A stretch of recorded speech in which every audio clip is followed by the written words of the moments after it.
And so now we have Gloria Alvarez Mulcahy. If I got it pronounced right? Gloria? Close, it's good. Yeah, okay, good. It's like, okay. Welcome, Gloria Mulcahy.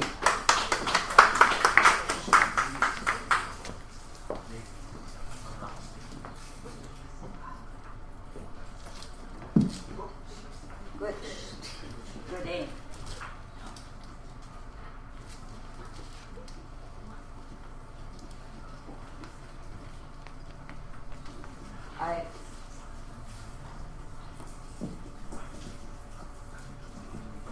I thought I would read a new poem and then something from briefly from a book called Gathering Voice that Penn Kemp from London, which I know many of you know, and myself did some time ago. So I'll do those two things.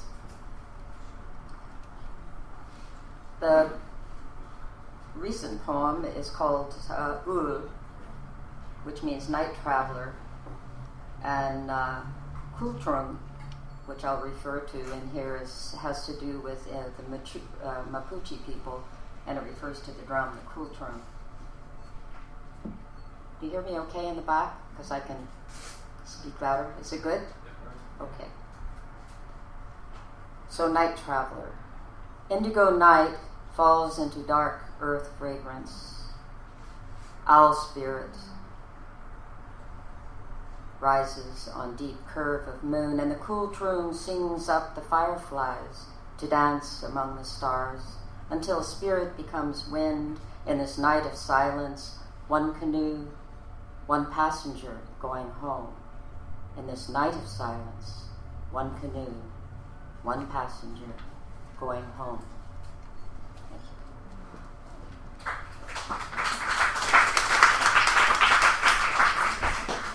So, Penn Kemp and myself spent quite a bit of time together. I know many of you know her and her writing.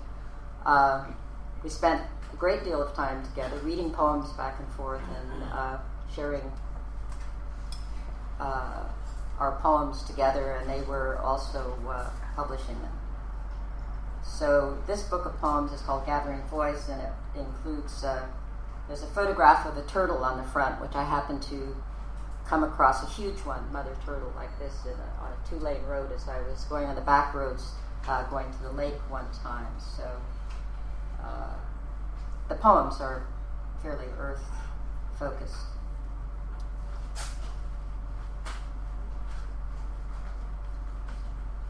Okay, where did the poem is slipping away.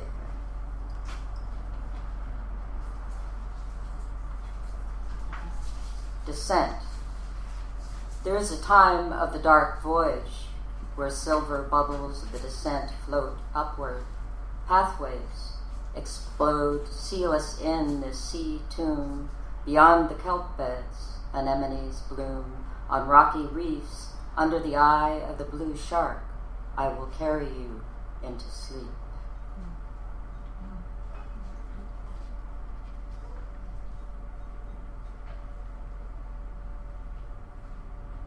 This one is called Stethoscope Song.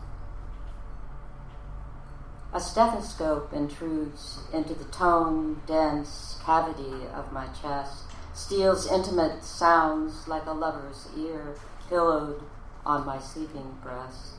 What sort of time plays within this warm cave world of my body, where harp tones arrive in rhythms, pairs, 4 vowels, closing doors, lupped up, and with the dancer's graceful turn, the thick blue thread of life shifts right and left.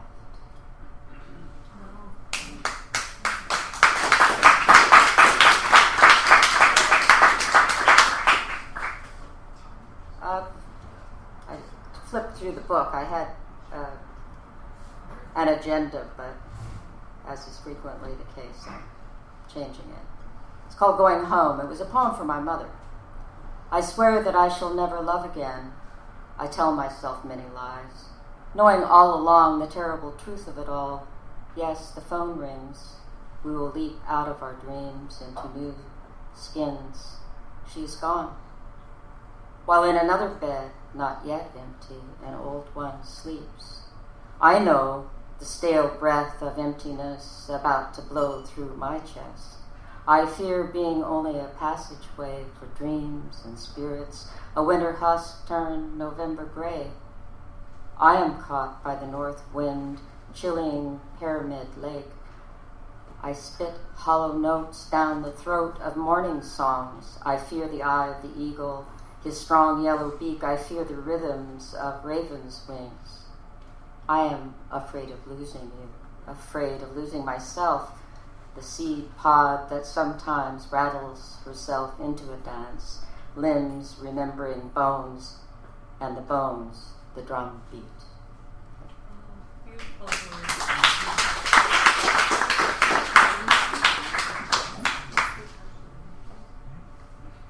I think this one is mine and not Pen Camp's. The initials are right here. There is a time of the dark voyage where silver bubbles of the dream float upward, pathways explode, seal us in the sea tomb. Beyond the kelp beds, anemones bloom on rocky reefs. Under the eye of the blue shark, I will carry you into sleep. Stethoscope song. A stethoscope intrudes into the tone-dense cavity of my chest, steals intimate sounds like a lover's ear pillowed on my sleeping breast. What sort of tune plays within this warm cave world of my body where heart tones arrive in rhythmic pairs, 4 vowels, closing doors, lup-dup, lup-dup, and with a dancer's graceful turn, the thick blue thread of life shifts right and left. Thank you.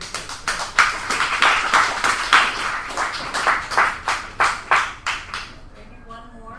Yeah. And then one more. Okay, one more. And then one more. Okay. Okay, I'll do one more. I'll try to finish on a lighter note here, but I'm not sure I can. Earth nourishes what no one can see. That's a quote from, or not a quote, but it comes from Robert Bly's work called Angel of Heaven. There's only one heaven. I listen to the giant elders, their moss-laden tongues heavy with stories hung from soaring Sitka spruces and ancient red cedars. They cradled clumps of sword ferns, nestled like young birds in the long darkness of arms, where hanging gardens float over my skull, a sky of lichen, salal, and licorice ferns. I hear the silence of the rainforest. It greets my nose with the mold of the past, clings to damp hairs, holds onto secrets, not knowing the name for fire. Out of darkness, wet roots, green moss, layer upon layer, the coral root orchids out of decay, the Indian pipe bloom. Thank you. Wow.